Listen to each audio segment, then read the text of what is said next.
Eu e Raíssa entramos. Tem mais gente entrando. Já tem mais 2 pessoas. Então, uma boa tarde. Boa tarde, pessoal. Tudo bem? Vamos aguardar alguns minutinhos. O pessoal está entrando para a gente começar a nossa live. Vamos dar aí mais uns 2 minutinhos e a gente já começa.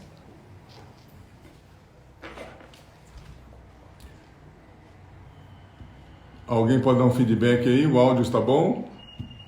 Tá tudo ok? Tudo jóia. Muito bom, gente. Bom contar com a presença de vocês aí hoje.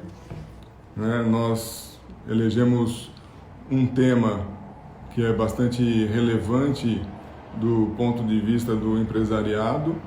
Hoje é difícil o empresário que não está passando por uma situação difícil, e um dos pontos mais crônicos de despesa para o empresário é, sem dúvida nenhuma, a folha de pagamento, que a gente está contando aí com várias medidas provisórias do governo, e o outro, sem dúvida, também é o custo total de ocupação.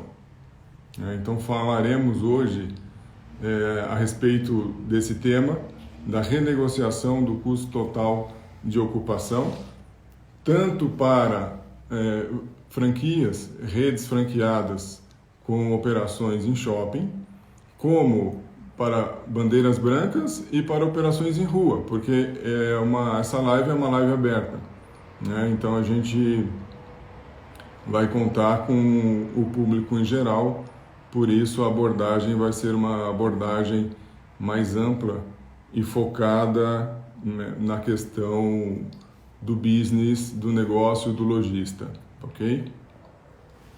Vamos só dar mais um minutinho, porque nós estamos agora com 17 horas e 1 minuto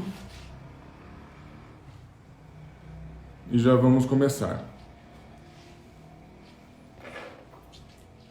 Bom, vamos dar início então à nossa live. Primeiro eu preciso me apresentar. Algumas pessoas já me conhecem. Meu nome é Alexandre Davi. Eu sou advogado. Nós temos escritório aqui em São Paulo, na Zona Sul. É um escritório focado no direito empresarial, com especialização muito forte no franchising. Estamos há mais de 25 anos atuando no setor. Primeiro, a gente precisa deixar muito claro para vocês que essa live não tem nenhum propósito comercial, ninguém está fazendo essa live para vender serviço para vocês. A ideia não é essa. A gente está respeitando a quarentena, o time está em home office. Eu, excepcionalmente, estou na sede do escritório, especialmente para gravar a live para vocês hoje, tá? Então, conto inclusive com o apoio aqui da minha esposa, Juliana, que está me assessorando,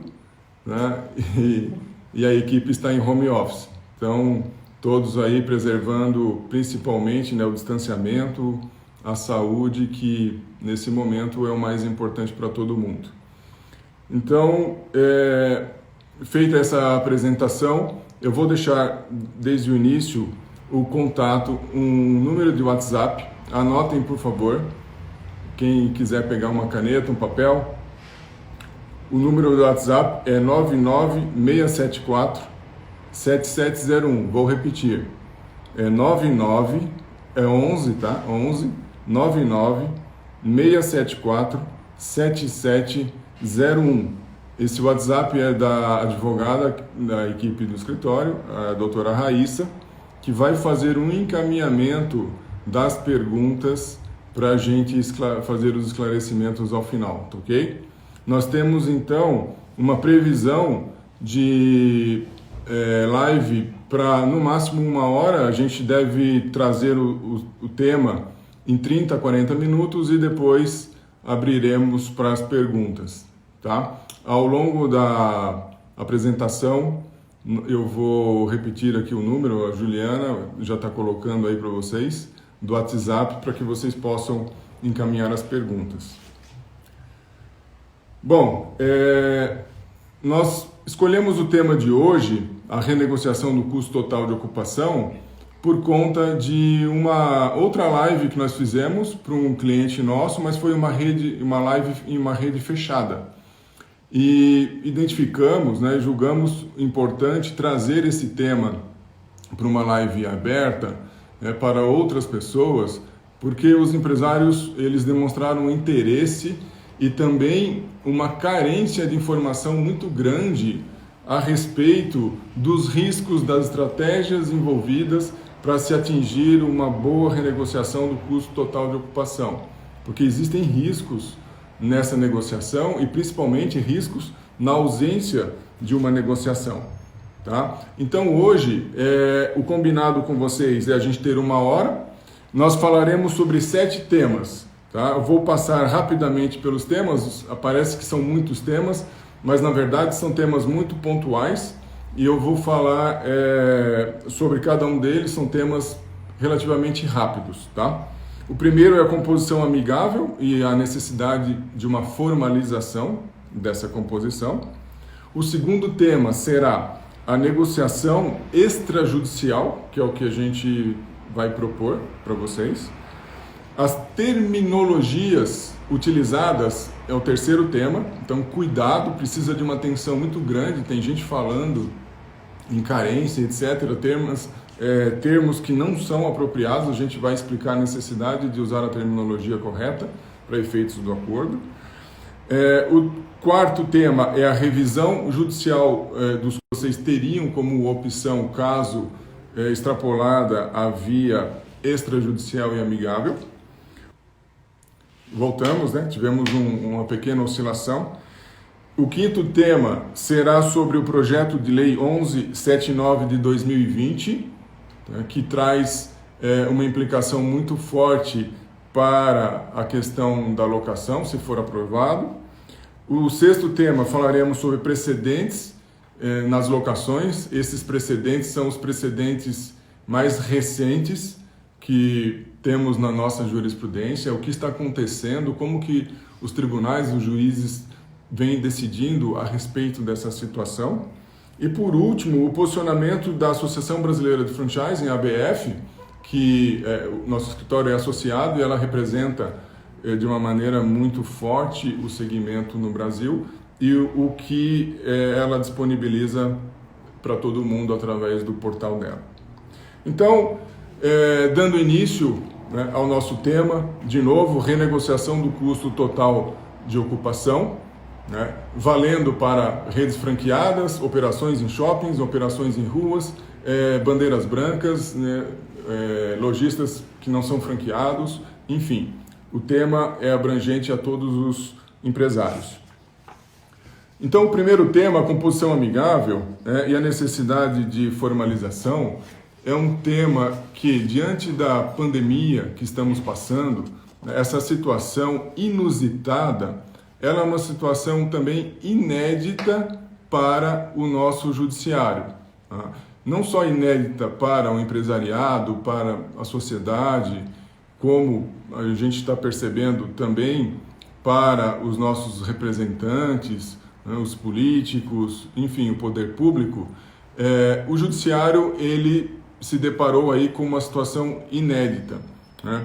E o que nós temos de opções, né? Nós precisamos entender que quando você firma um contrato de locação comercial, o propósito definido na lei de locação, o propósito maior desse contrato é permitir que o lojista ou empresário, ele possa, através de um contrato de locação, atingir o seu resultado, que é a obtenção do lucro, por meio do desenvolvimento de uma atividade econômica.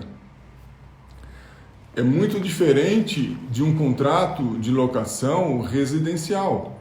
Então, com esse escopo, nós podemos fazer uma ilação, um raciocínio para trazer para essa relação, a relação do proprietário e do inquilino empresário, de que aquele imóvel que foi me dado com o objetivo principal de eu auferir lucro, não está acontecendo diante da situação excepcional da pandemia, né? Então, isso faz remeter a uma situação de uma diminuição drástica do faturamento ou até mesmo a paralisação do funcionamento do ponto de venda, né? E a manutenção do aluguel ao patamar original, ela se mostra uma medida injusta, porque o lojista está sofrendo uma diminuição ou até mesmo uma diminuição do faturamento, ou até mesmo uma perda total do faturamento. Em contrapartida, o senhorio, o proprietário do imóvel, estaria, né, recebendo o valor cheio da locação. Há um desequilíbrio nessa relação. Então, como é uma situação, de novo, inédita, a gente começa a fazer uma análise do que a gente tem disponível na nossa legislação. E aí a gente tem que olhar para o Código Civil, a gente tem que olhar para a Lei do Inquilinato. A Lei do Inquilinato não traz nada nesse sentido, né, específico. O Código Civil, ele traz algumas teorias que podem e devem ser interpretadas, estendidas também aos contratos de locação, né? A mais falada, a mais utilizada para essa situação que nós estamos vivendo, chama-se teoria da imprevisão, né? Que é, na verdade, um fato, uma situação imprevisível, extraordinária e superveniente, né? Capaz de desequilibrar a relação. E ela traz necessariamente dois requisitos. Primeiro, eu preciso que haja uma excessiva onerosidade para uma parte e uma extrema vantagem para outra parte. Ou seja, né, é uma desproporção manifesta, né, entre o valor da prestação e aquela obrigação de execução. Então, isso é um raciocínio jurídico que pode justificar a negociação, né, do contrato de locação.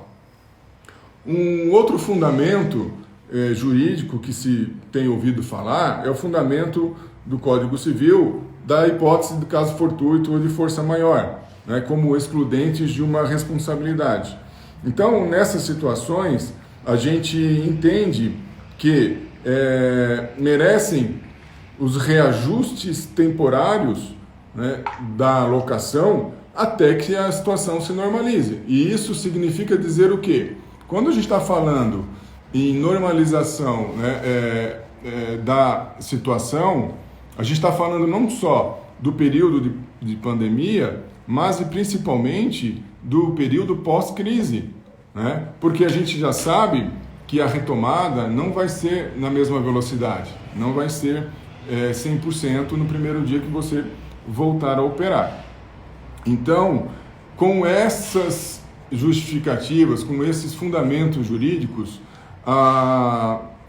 se permite uma renegociação, revisitar o contrato para que ele seja renegociado ou até mesmo a rescisão do contrato sem ônus para um inquilino. Isso seria a consequência do reconhecimento ou da teoria da imprevisão ou, né, do reconhecimento do caso fortuito ou da força maior, ok? Então, aqui a gente finaliza o primeiro tema, que é um apoio de fundamentos jurídicos, e passamos então para o tema número 2, que nos remete à negociação extrajudicial propriamente dita.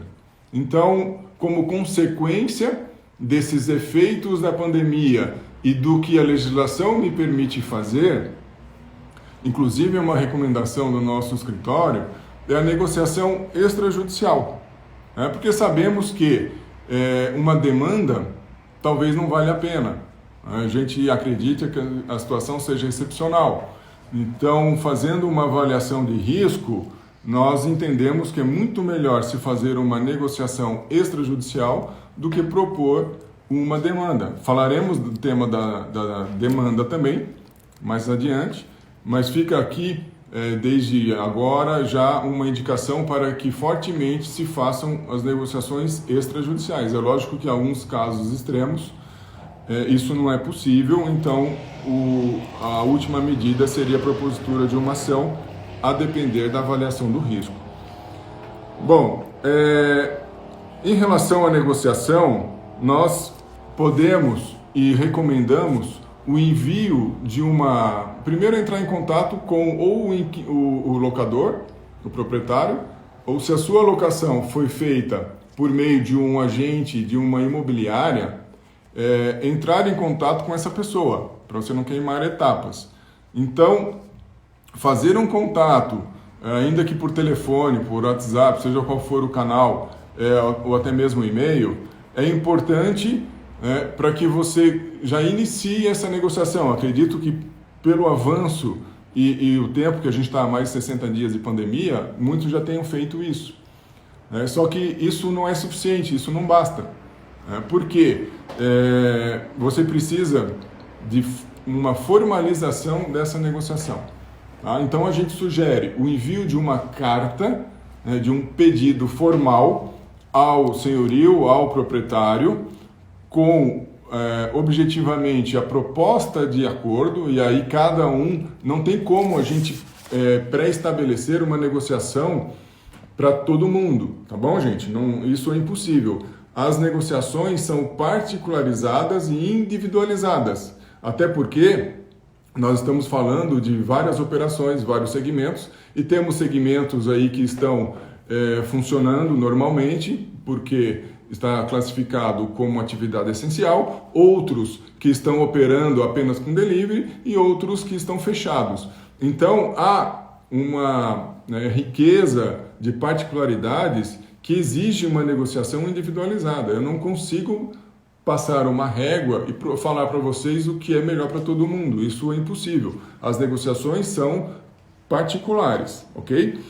Então, o envio de uma carta com uma proposta muito clara do acordo que você pretende, e aí esse acordo vai levar em consideração o quê? Se você teve a sua receita, o faturamento diminuído, ou se você teve a loja encerrada, seu faturamento está zero. Não é? Então, para um, eu posso pedir uma redução substancial porque eu continuo operando no delivery, por exemplo, e para outro, eu posso pedir, talvez, uma isenção total. Não sei se vamos conseguir, mas seria o ideal, porque eu estou com uma loja fechada e o faturamento é zero. Né? Então, isso precisa ficar documentado, não pode ficar apenas nas palavras. Tá? Porque nós sabemos que uma negociação sem uma formalização, ou ainda uma negociação sem a resposta, vai colocar o empresário numa situação de risco, tá? Risco até de uma ação de cobrança, uma ação de despejo, porque o envio de uma carta por si só, sem resposta, não significa o aceite. Né? Não é porque eu mandei uma carta que eu estou resguardado. Tá? E aqui eu vou fazer uma ressalva. As redes de franquia contam, né, as operações que contam com um franqueador, podem também, alguns franqueadores já tomaram essa iniciativa, solicitar uma carta de apoio do franqueador para esses proprietários, sejam eles proprietários empreendedores, né, de shopping centers ou locadores de unidades fora de shopping, mas o apoio do franqueador é importante. Só que não significa que o franqueador pode e deve fazer a negociação pelo franqueado. Isso não existe. Até porque o franqueador, ele apoiando, ele não tem legitimidade para representar o franqueado. Tá? O franqueador, ele pode apenas apoiar, ele não tem essa obrigação. Ok? Eu vou novamente, então, repetir aqui o celular da doutora Raíssa, para que vocês encaminhem as perguntas, tá? Vamos lá, é 11 99 674 7701, ok? 99 674 7701. Então, feita essa ressalva, o franqueador ele pode apoiar, mas ele não tem nenhuma obrigação, nem deve fazer a negociação pelo franqueado, tá? Bom, diante da situação de uma redução do valor da locação, como é que eu devo negociar? né, eu preciso fazer um parâmetro da minha situação pré-crise. Então eu vou pegar o meu faturamento do período do ano anterior, ok? E vou trazer esse faturamento, né, fazer um confronto com o meu faturamento pós-crise, né? E aí, confrontando esses números, eu vou ter um percentual da queda do meu faturamento e esse percentual será o ideal para que seja negociada proporcionalmente à redução do valor do aluguel, ok? Então, alguém pode perguntar, mas a minha loja está fechada, meu faturamento foi a zero. Ok, o ideal seria então pedir uma isenção total da locação. Não sei se vai ser possível. Eu vou passar para vocês mais adiante o que está acontecendo no mercado. Alguns locadores são mais sensíveis, têm ido para esse lado e aceitam, outros não. Shoppings, principalmente, né, têm cedido, mas nem tanto. E as operações em shopping merecem uma atenção especial, porque nós temos lá, além da locação, né, o CTO, o custo total de ocupação. Nós temos o condomínio, que é bastante alto, temos também o fundo de promoção, de propaganda do shopping, que também é um custo significativo. E com a operação fechada não faz sentido. Tá? O condomínio sim, porque é uma despesa, ok? Lembrando sempre, né, que o vencimento da natureza da locação é do período anterior.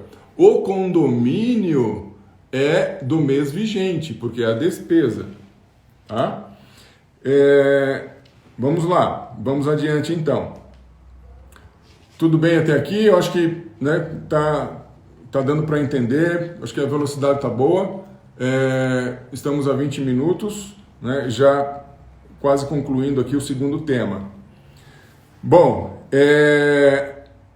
nós temos ainda aqui que, caso você já tenha feito isso, né, mandou e-mail, mandou a carta da franqueadora e não teve uma resposta, a gente recomenda fortemente para não deixar essa situação se alongar. Não pode, você precisa de uma resposta, ainda que negativa, porque aí você precisa buscar outras medidas. Mas o importante é que se negocie já, se negocie agora, né? Porque a gente já está com essa situação desde março, né? Então aí com os efeitos para abril, maio. Em São Paulo, pelo menos, vamos até o final de maio, né? Acredito que ainda avancemos aí em junho, e devemos sempre lembrar também da negociação da retomada, né? Então, de que forma que eu vou negociar a minha retomada, já que o meu faturamento não vai crescer da mesma forma. Eu tenho que negociar também, e aí fica, eu negocio mês a mês? Pode ser, né? Porque a gente não sabe até quando vai a situação. Eu negocio já algum período mais para frente, ou até o final de dezembro, é válido, né? Só tomem cuidado, porque como não se sabe ainda efetivamente quando vai ser a retomada, qualquer percentual que você pré-estabeleça, né, fixando, pode ser um risco, né? Isso pode, de novo, trazer um desequilíbrio ou para uma parte ou para outra. Então, o que a gente recomenda? Que vocês tirem o aluguel mínimo, aquelas operações, contratos, principalmente shopping, essa cláusula é praticamente obrigatória. Esqueçam o aluguel mínimo e foquem no aluguel proporcional ao faturamento, tá?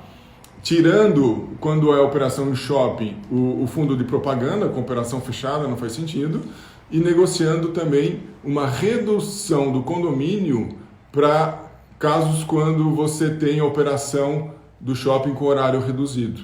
Já que o horário vai ser reduzido, o custo do condomínio também deve ser reduzido proporcionalmente. Ok?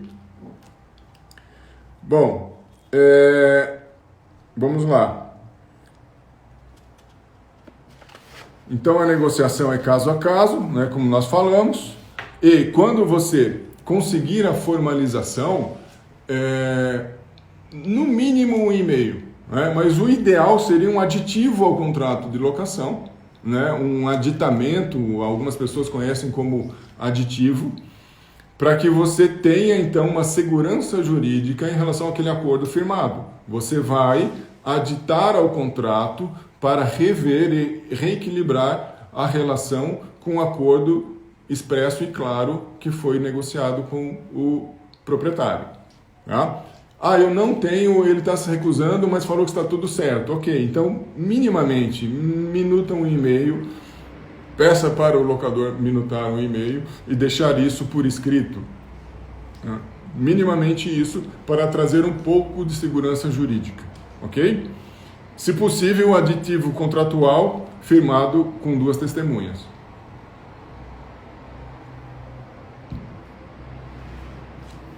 Bom, agora falamos já do terceiro tema, que é sobre as terminologias que a gente vem observando, né? Tem gente, precisa tomar muito cuidado com as terminologias, porque tem gente que está falando em carência da locação. A gente não acredita que seja o termo mais adequado.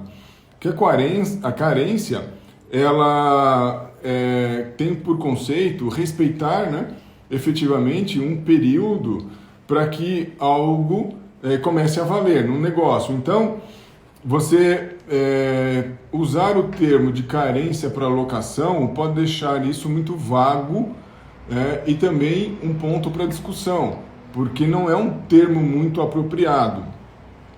A mesma coisa, a questão da prorrogação ou da postergação. Eu posterguei a locação. Tá, o que significa? Né? Que todo o período para trás é devido e eu vou pagar na frente com juros e correção monetária? Né? Então também não ajuda muito. Né? Então observem, tomem cuidado nas terminologias que são adotadas. E aqui nós não estamos falando nem de má fé de uma parte ou de outra, não é assim, às vezes é questão mesmo de propriedade, de saber utilizar essas terminologias para que fique o mais claro possível. O que a gente recomenda nesse cenário?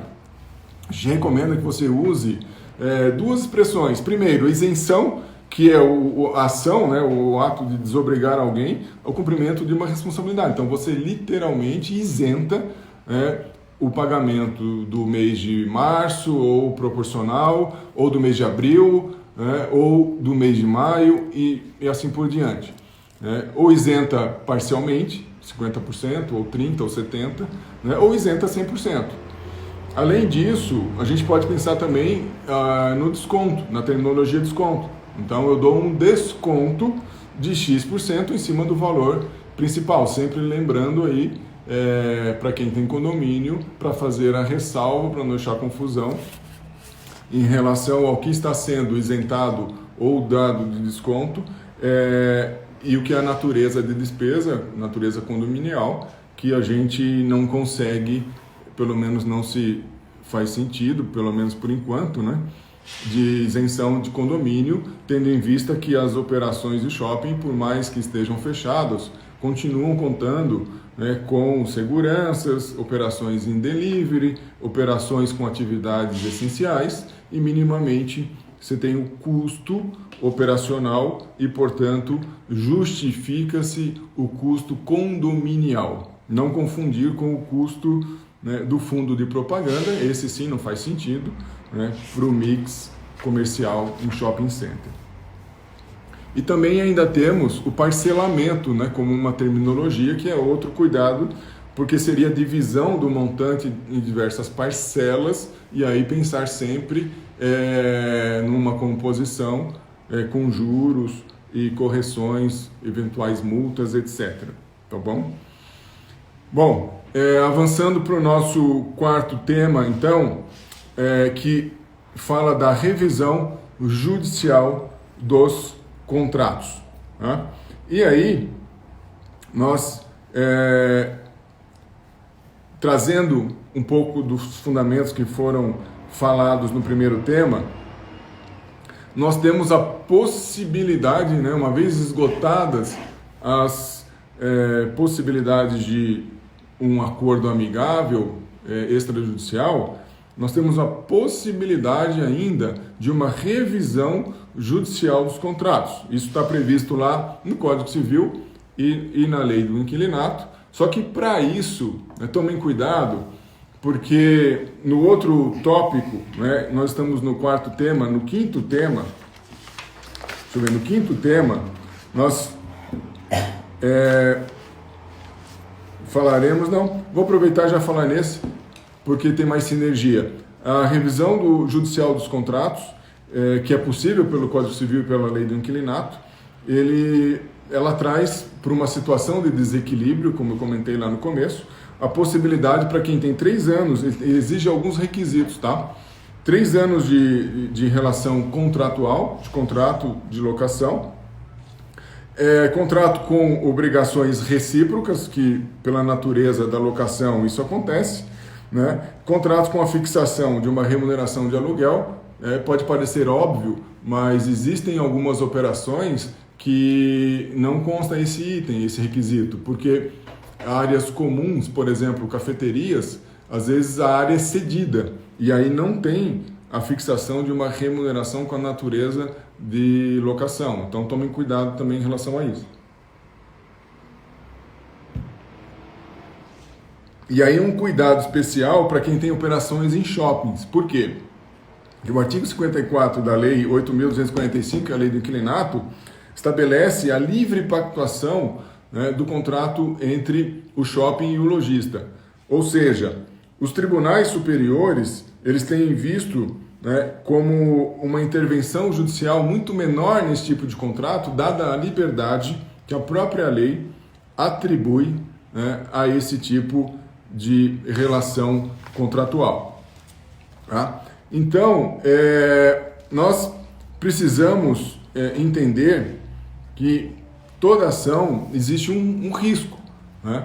E como a gente vai falar no tema 6, nós vamos trazer alguns precedentes judiciais recentes, é um risco. Vocês vão perceber que realmente há um risco muito grande quando a gente fala numa demanda. Mas o fato é o seguinte, quando vocês tentaram estabelecer uma negociação e não conseguiram uma resposta, de novo, eu vou reforçar porque isso é importante, não contem isso como algo que está líquido e certo, está resolvido. Por quê? Porque o fato de você enviar uma carta, o fato de você enviar uma proposta sem uma resposta, sujeita você a uma ação de despejo por parte do locador. Né? E essa ação de despejo certamente trará todos os encargos, as multas, os juros, né? Além das custas e dos honorários advocatícios. Né? Então, ficar sujeito a uma ação de despejo significa que você está sujeito a perder, sem direito a indenização nenhuma, o seu ponto comercial. Ou seja, o risco é muito elevado. Ah, mas Alexandre, estamos diante de uma pandemia, o juiz não vai me ouvir? E aqui é o pulo do gato. Tomem cuidado, porque numa ação de despejo você não tem como defesa, né, a pandemia. Você não tem como pedir uma revisão de contrato numa ação de despejo. Você só consegue isso, como eu falei anteriormente, através de uma ação revisional autônoma, independente. Olhem o risco. Então, ficar sujeito a uma ação, esperando uma provocação, você só vai ter uma chance por garamora, né, que é pagar à vista os aluguéis atrasados com todos os encargos do processo.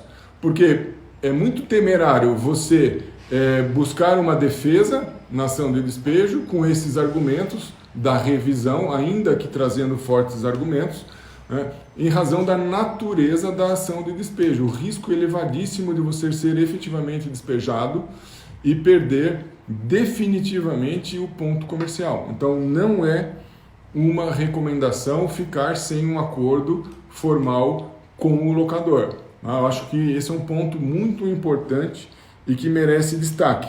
Tá? Então, quando é que você vai fazer a revisão do contrato? Através de uma ação autônoma, independente. É uma questão processual. Você não pode fazer isso na ação de despejo.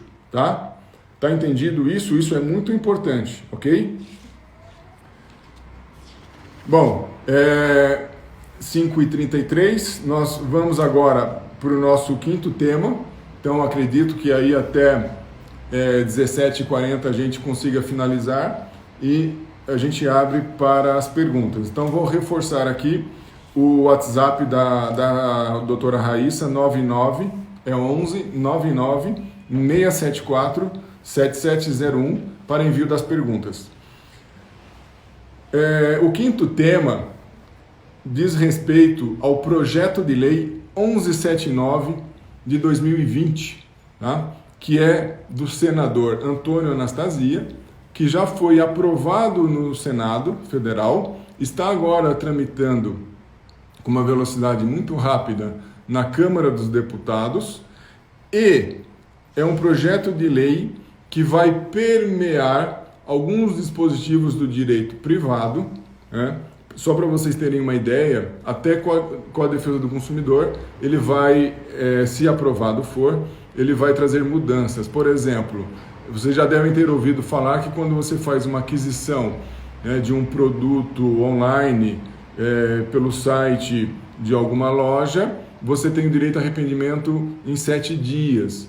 Né? Só que lá não faz nenhuma ressalva para delivery, fast food. Então, vai ter uma adequação através desse projeto de lei para que essas compras de delivery, de fast food, não estejam incluídas, né, no bojo desse direito do consumidor, porque não faz o menor sentido realmente, né? Mas o que interessa para a gente hoje é o dispositivo que está no artigo 9º desse projeto de lei. Então, repetindo, é o projeto de lei 1179/2020, que no seu artigo 9º fala que não será concedida uma liminar, ou seja, uma tutela, para desocupação de imóvel urbano nas ações de despejo, tá, até 31 de dezembro de 2020, ajuizadas após 20 de março de 2020. Ok? Isso ainda não é lei, tomem cuidado, tá? Não é lei, é apenas um projeto. Esse projeto tende a ser aprovado, e se for aprovado, aí em tese a gente teria, é lógico que analisando como vai ser a aprovação do texto, a gente teria aí uma válvula de escape, mas tomem cuidado com a redação da lei. Vejam como ela é interessante. Não será concedida liminar para a desocupação de imóvel, né, por ação de despejo, ou seja, não fala que não vai ter ação de despejo, não fala que o despejo não será possível, não fala que não será dada uma tutela, uma decisão preliminar. No mérito, se a sentença for favorável na ação de despejo, haverá despejo sim.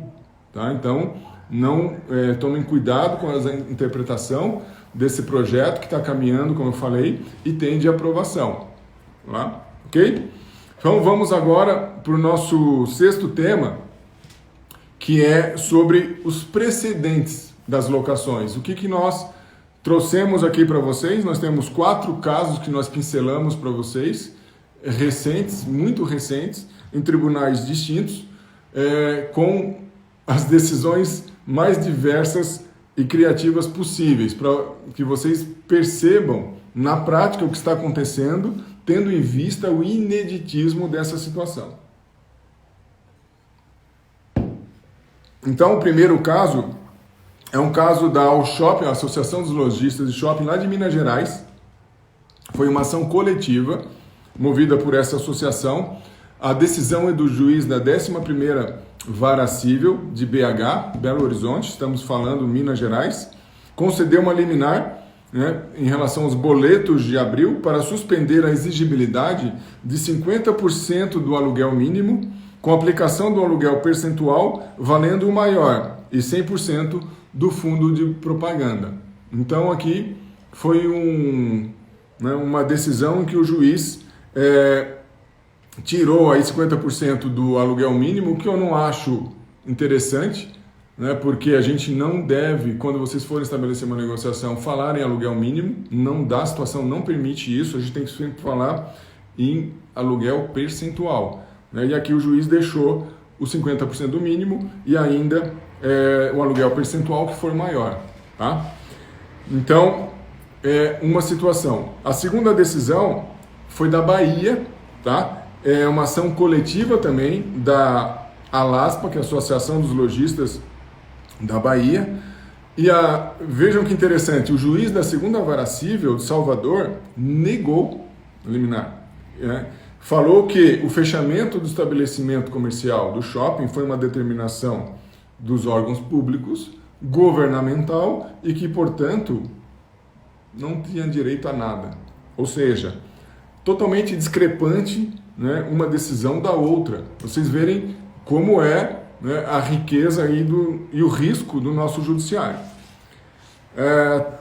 A terceira demanda, nós temos do Fórum Central aqui, a 22ª Vara Civil da capital de São Paulo.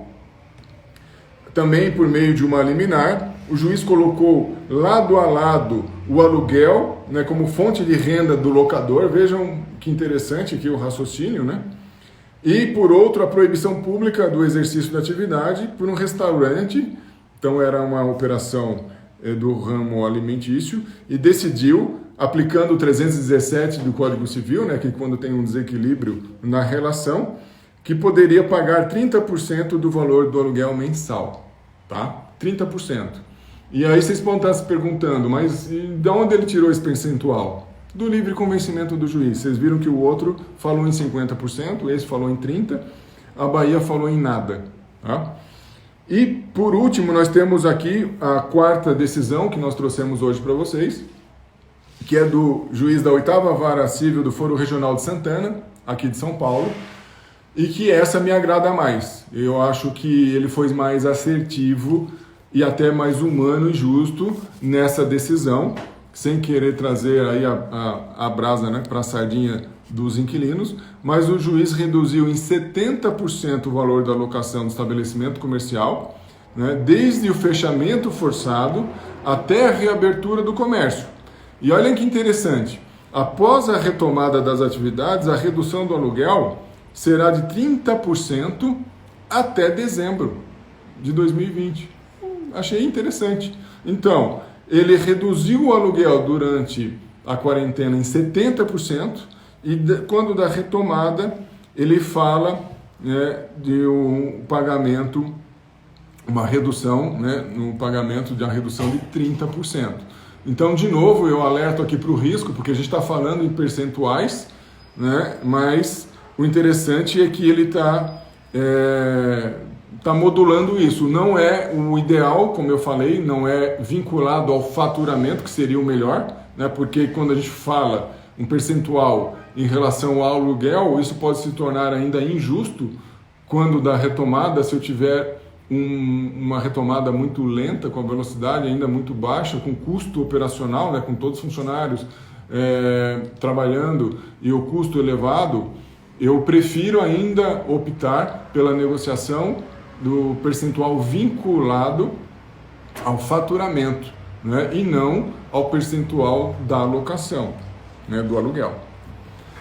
Bom, esses são os precedentes para vocês, né, notarem que os precedentes são díspares, não tem aqui, né, uma paridade, não tem uma orientação, não tem um raciocínio né, que eu possa seguir. Você vê que são muito distintos, portanto, o risco de uma ação a gente avalia como um risco ainda muito elevado, né? E aquilo que a gente costuma dizer, às vezes sai mais caro o molho do que o peixe, então a gente prefere dar a ênfase para a negociação extrajudicial, que certamente tem se mostrado, até pelo que a gente tem visto no mercado, mais pertinente para essa situação. Indo já para o nosso último tema, e eu vou abrir para as perguntas, nós estamos aqui 17 horas e 43 minutos. Vou reforçar pela última vez o WhatsApp da doutora Raíssa, que está fazendo a compilação das perguntas para envio. É 11 99 674 7701, ok? O último tema que nós temos aí, antes dos debates, das perguntas, é o posicionamento da própria ABF, Associação Brasileira de Franchising, o que ela tem feito no mercado, né? Ela tem pedido a isenção, prestem atenção, né, na terminologia, isenção do pagamento dos aluguéis mínimos, né, que a gente entende que não faz sentido, porque quando eu tenho o mínimo e eu não tenho o percentual vinculado ao faturamento, eu posso ter um prejuízo, né? De modo que esses percentuais também quando dá retomada, e a isenção do pagamento do fundo de promoção para casos de shopping, porque nada está acontecendo, além das despesas condominiais, a gente, em tese, não teria que falar em isenção do pagamento do fundo de promoção. Havendo uma redução dos horários de funcionamento que a gente está prevendo para a retomada, aí sim a redução proporcional também das verbas condominiais, porque em tese as despesas serão menores, porque o horário expediente do shopping vai ser menor. Além disso, a ABF tem buscado lá as isenções junto, né, também aos lojistas de rua, né, tem buscado benefícios fiscais, além de linhas de crédito, né, no mercado através de instituições consolidadas, instituições financeiras, e o próprio governo.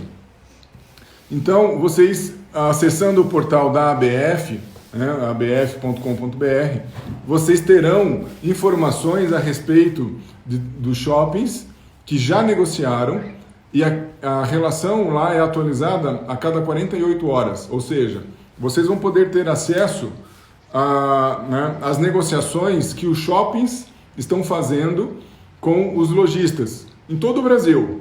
Então lá você tem uma relação, uma coluna dos shoppings, você tem uma coluna dos percentuais de isenção ou descontos, o que vem sendo negociado, o período, tá? E a abrangência disso, né? Então é importante que vocês acompanhem até como um termômetro do que vem acontecendo. A gente tem notado que na maioria dos casos a gente tem sentido uma sensibilidade por parte dos proprietários, eles têm aceitado uma negociação. Por outro lado, outros proprietários têm sido muito resistentes e não estão abertos à negociação, infelizmente isso também acontece.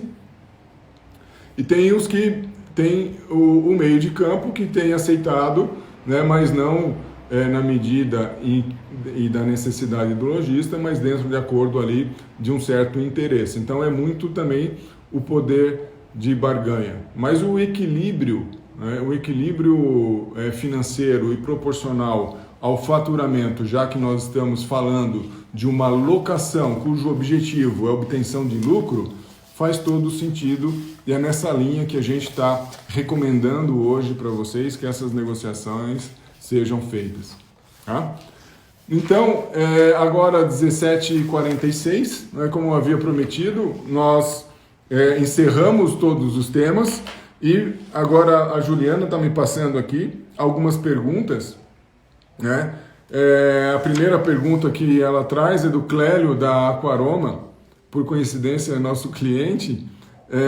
Doutor, meu franqueado entrou com uma ação judicial em um conjunto, né, com custas com outros lojistas, né, contra o shopping para não pagar o aluguel e redução de despesas.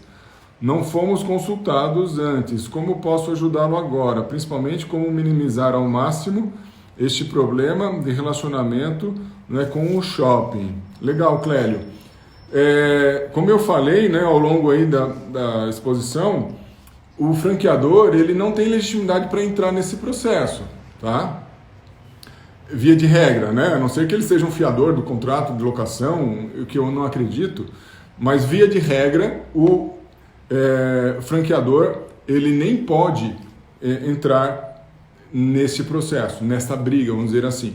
Então, o que a gente recomenda é que o franqueador, né, você enquanto representante da franqueadora, da marca, se posicione perante o shopping com todo bom relacionamento, né, apoiando os lojistas, apoiando os franqueados, principalmente o seu franqueado, né, deixando claro para o shopping que é importante a manutenção daquela relação e que é mais importante ainda, né, para a marca que a operação continue e sensibilizando o dono do empreendimento, do shopping center, né, com o apoio da franqueadora. Então a franqueadora ela pode inclusive, se é que já não fez, eu acredito que ele já tem até feito, minutar uma carta em reforço, em apoio ao pleito do seu franqueado, ok?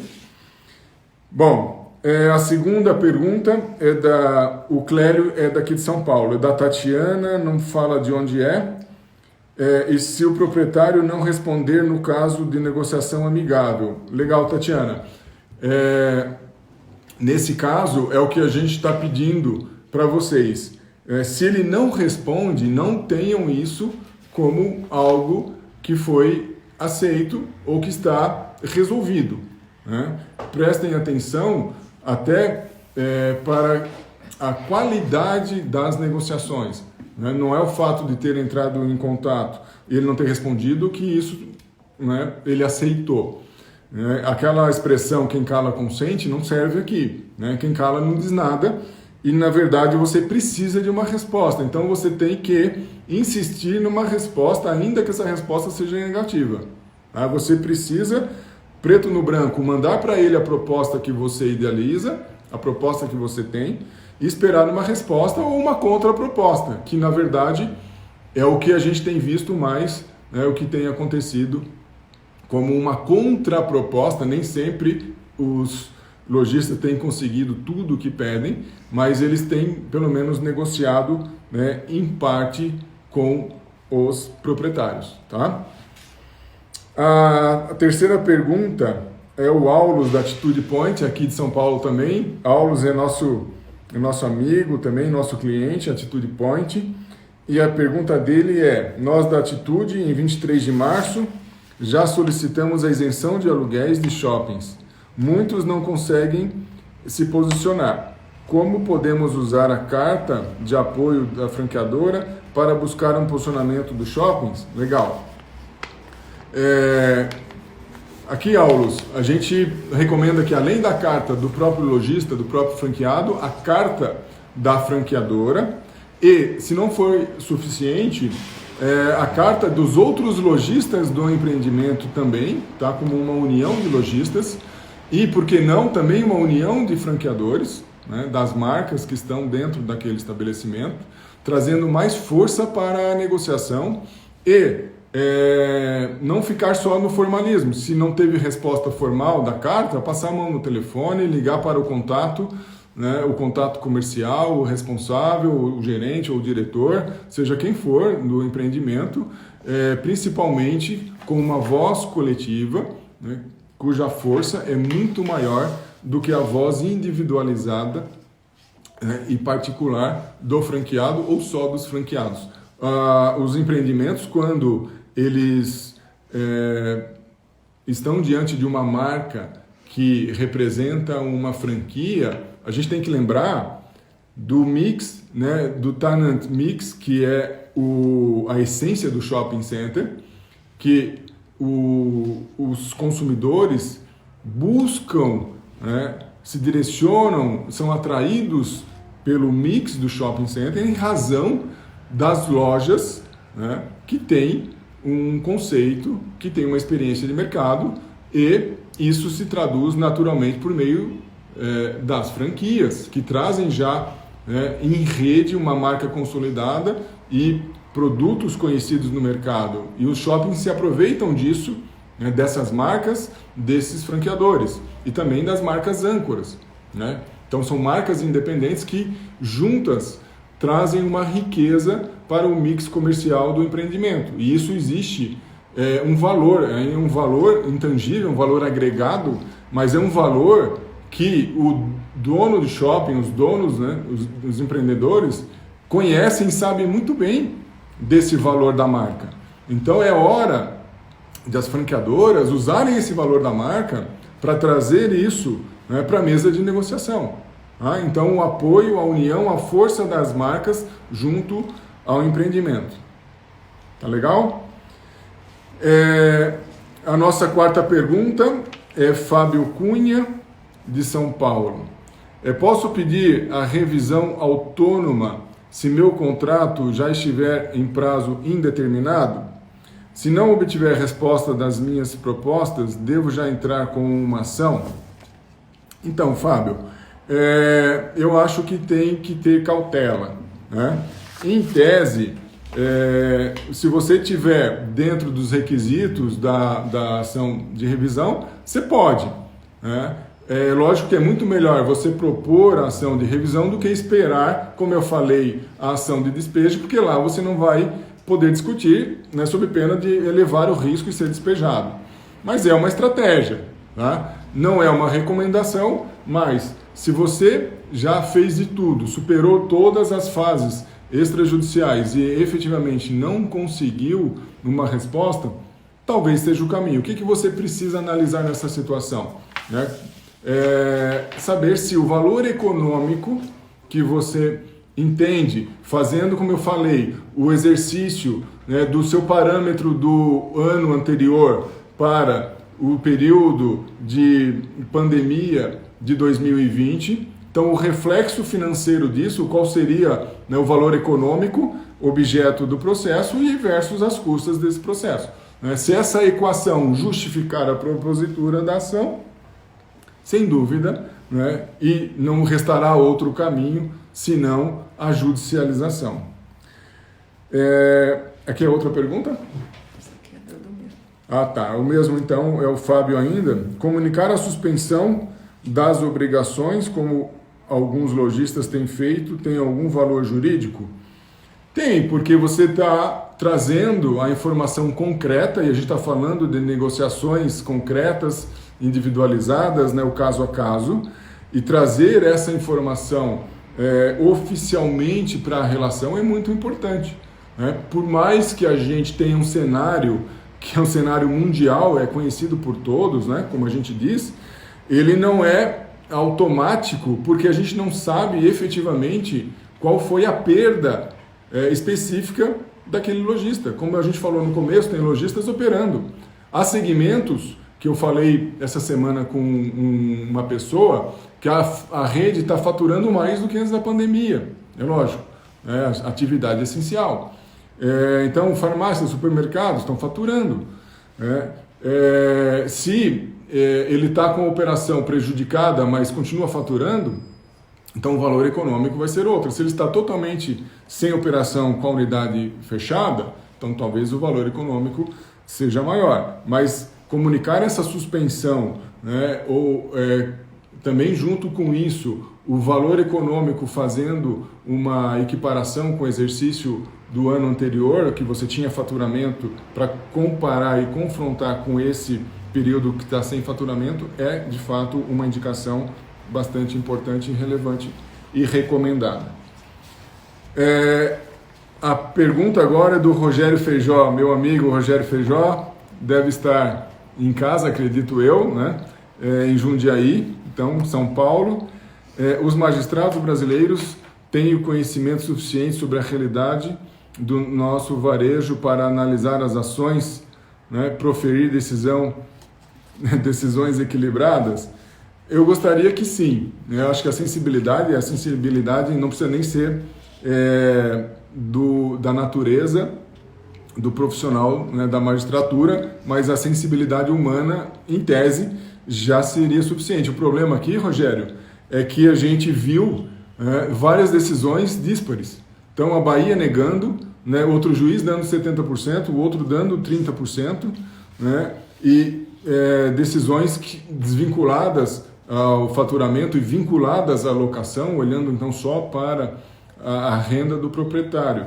Né? Então, eu gostaria de dizer que sim, né, mas esse sentimento é um sentimento muito subjetivo e não dá para a gente afirmar. Né? A gente acredita aí que esses magistrados eles têm uma formação muito boa, o concurso é muito rigoroso de aprovação para uma função dessa, uma responsabilidade enorme, mas há particularidades, há casos em que às vezes faltam sensibilidade até por desconhecer um pouco o setor e a própria situação do lojista ou do franqueado. A gente infelizmente vê muito isso, às vezes uma decisão muito técnica e não justa, né? Desvinculada da situação fática, o que é uma pena.